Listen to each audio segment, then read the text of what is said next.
Ukraine में आ जाएं तो यूक्रेन में घमासान की जंग हो रही है। और पहली दफ़ा वहाँ पे जो यूक्रेन के ये फरवरी 2022 के बाद यूक्रेन का कहना ये है कि हम कोई 10 किलोमीटर रशिया के अंदर दाखिल हो गई हैं हमारी फ़ौजें, और अंदर अब लड़ाई रशिया के अंदर हो रही है, ये यूक्रेन का कहना है। और ये पिछले 3-4 दिनों से वहाँ पे घमासान की लड़ाई जारी है। और ये कुर्स्क का इलाका है, कुर्स्क, ठीक है। और ये जो है ये बिल्कुल अगर आप नक्शे पे देखें तो ये जो है ये इलाका ऐसा है जो यानी आप समझें कि थोड़ा सा यानी सरहद के करीब है, लेकिन ये है रशिया के अंदर।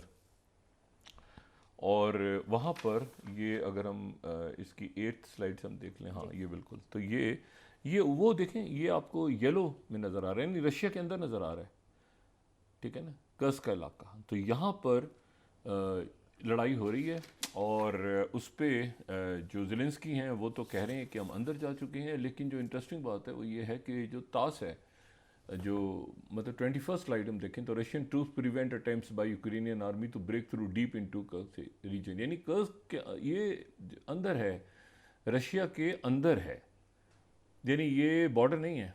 तो पहली दफ़ा जो है वो यूक्रेन की फ़ौज ये कह रही है कि हम कर्स्क के अंदर पहुँचे हैं, यानी इनसाइड द रशियन टेरिटरी।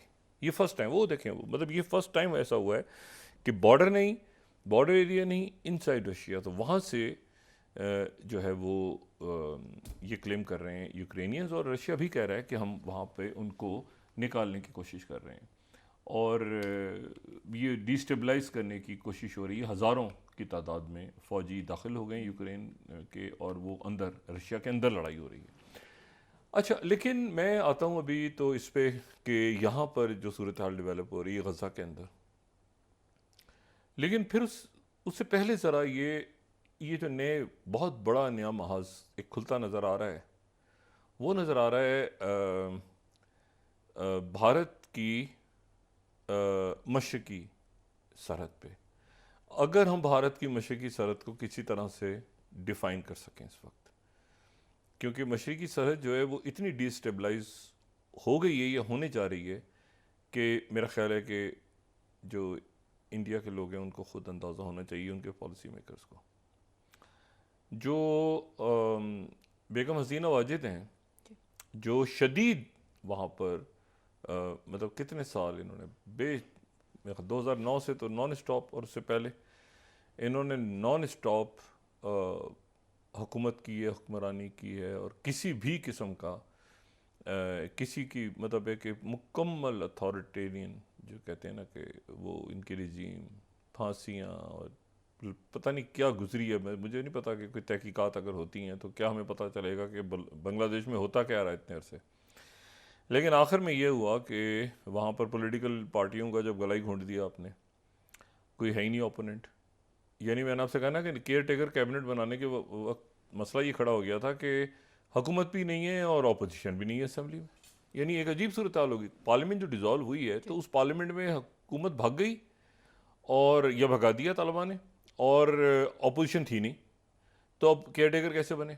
फिर उसके बाद वो चीफ जस्टिस ने बनाई, अगले दिन उन्होंने फुल कोर्ट बुला लिया, फिर वो भी रिज़ाइन कर गए। तो एक एनार्की की सूरत हाल वहाँ पे क्रिएट हो गई, जिसको तेज़ी के साथ वहाँ पे वो काबू में आ रहे हैं हालात। लेकिन having said it, Hasina Wajid India रुक गई, वीज़े उनके इधर उधर पता नहीं क्या कहानी हुई। उन्होंने एक मैसेज अपने कारकुनों को दिया। एक तो उन्होंने कहा मैं वापस जाऊँगी इलेक्शन में, जब भी इलेक्शन होगा। दूसरी बात उन्होंने ये कही कि मुझे जो है वो अमेरिका ने हटाया, और अमेरिकन्स ने मुझे कहा था एक वाइट मैन। अब एक वाइट मैन कौन सा था, ये बात हम पहले भी डिस्कस कर चुके हैं इस प्रोग्राम में कई दफ़ा, कि वो कहती रही हैं कि एक सफ़ेद आदमी। अच्छा, अब सफ़ेद आदमी जो था उसके बारे में दो बातें होती हैं। एक तो ये कि वो गरीब डोनाल्ड लू का नाम आ जाता है बीच में दोबारा। हमारे पाकिस्तानी जिनको अच्छी तरह से जिस नाम से वाकिफ़ हैं, डोनाल्ड लू अपनी जगह पे नहीं है मेरा ख्याल है, वो शायद रिटायर हो गए हैं, शायद हैं अपनी जगह, आई डोंट नो। दूसरा वो पीटर हैस का नाम लेते हैं कि जी जो बांग्लादेश में अमेरिका के सफीर थे। लेकिन मतलब इसकी किसी किस्म का इसमें कोई ये होता है ना कि मतलब है कि अपने आप को एक हीरो बनाने की कोशिश करना कि गैर मुल्की ताकतों ने मेरी हुकूमत गिराई है। हसीना वाजिद जो हैं, अगर उनकी हुकूमत और फिर वो कहती हैं, और ये बात उन्होंने और की कि मुझसे सेंट मार्टिन जो जजीरा है वो मांगने की बात हो रही थी। अभी सेंट मार्टिन जजीरा जो है, ये जजीरा जो है, ये इसका नाम अल जजीरा ही था, यानी जजीरा ही रखा था। अरब जब यहाँ आए थे तो उसका नाम जजीरा रख दिया था। फिर जब ये बरतानिया यहाँ पे आ गया, ईस्ट इंडिया कंपनी, और ब्रिटिश राज आ गया, तो उस दौरान अब दो बातें हैं। एक तो ये है कि डिप्टी कमिश्नर चिटागोंग के थे मिस्टर मार्टिन, उनके नाम पे, और एक ये है कि ये कोई क्रिश्चियन प्रीस्ट थे, क्योंकि सेंट मार्टिन है तो सेंट मार्टिन इनका नाम रख दिया गया 1900 में, 1900 में। और फिर जो है ये म्यांमार के पास रहा, और फिर जब 47 में, 1947 में जब पाकिस्तान बना तो ये ईस्ट पाकिस्तान के पास चला गया। फिर 74 में मुआहदा हुआ बांग्लादेश और म्यांमार का कि ये जो जजीरा है ये बांग्लादेश का ही रहेगा। अब इस जजीरे के ऊपर वो कहती हैं कि यहाँ पर अमेरिकन ने कहा कि हमें जो है वो एक एयरबेस बनानी है। अच्छा, एक बड़ी इसमें बड़ी एक अजीब सी बात है, इस पूरी स्टोरी को बाय करना बड़ा मुश्किल बात है। अमेरिकन तो और इंडिया भी ये बांग्लादेश को क्वाड में लाना चाह रहे थे। 1-2 साल पहले तक बांग्लादेश को क्वाड में लाना चाह रहे थे, और बेगम हसीना वाजिद साहबा जो हैं वो क्वाड में आने के लिए बेताब थी। इनकी बात भी चल रही थी और बड़ा ज़बरदस्त सब कुछ हो रहा था, पहली बात। दूसरी बात जो है वो ये सेंट मार्टिन आइलैंड, ये देखें इंडिया में कंसर्न है लोगों का, और मैं इसको ये नहीं कह रहा, मतलब मैं इसे अपना तज़किया दे रहा हूँ कि सवाल उठा रहा हूँ कि सेंट मार्टिन ये जो है ना, जो बे ऑफ बंगाल है, और ये मसले क्यों खड़े हो सकते हैं, इसके ऊपर हम बात कर लेंगे अभी।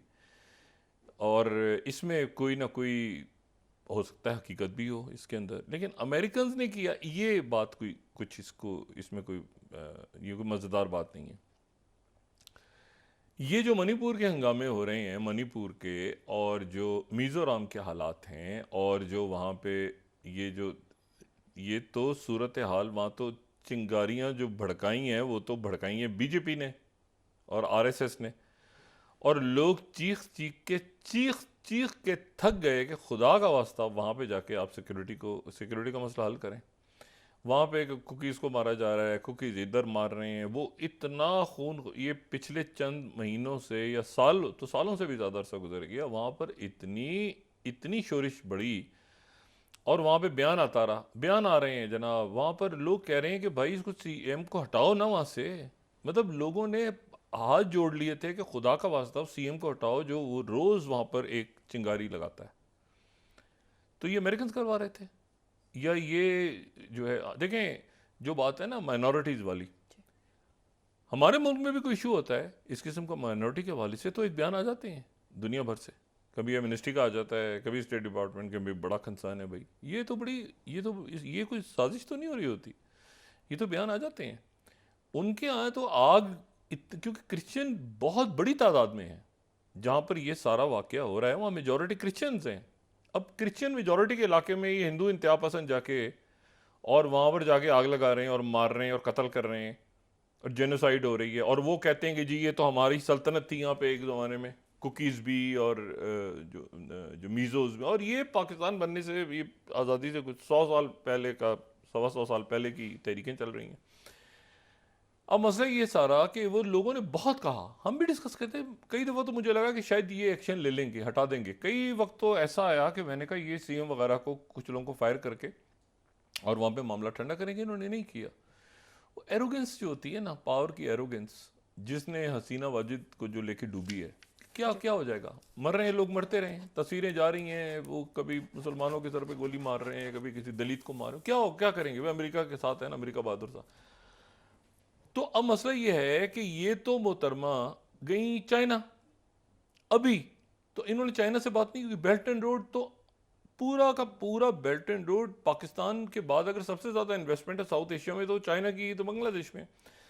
तो इन्होंने ये बात इंडिया में की, चाइना से नहीं की कि जी एक गोरा आदमी आया था मेरे पास और वो यहाँ पे एक क्रिश्चियन रियासत बनाना चाहता था, चाइना से नहीं की। बल्कि इनका जो दौरा है वो चाइना का ख़राब हो गया दरमियान में। ये गई थी $5 बिलियन लेने ये गई थी मोहतरमा वहाँ पे कि मैं $5 बिलियन जाऊंगी, और वो आप बोलते हैं ना ब्लैक, इधर भी उधर भी मुझे बताएं, मैं वहाँ चली जाऊंगी, वरना क्वाड ज्वाइन कर लूंगी। वो देखें वो G20 में तस्वीरें उतर रही हैं मेरी बाइडेन के साथ और इसके साथ।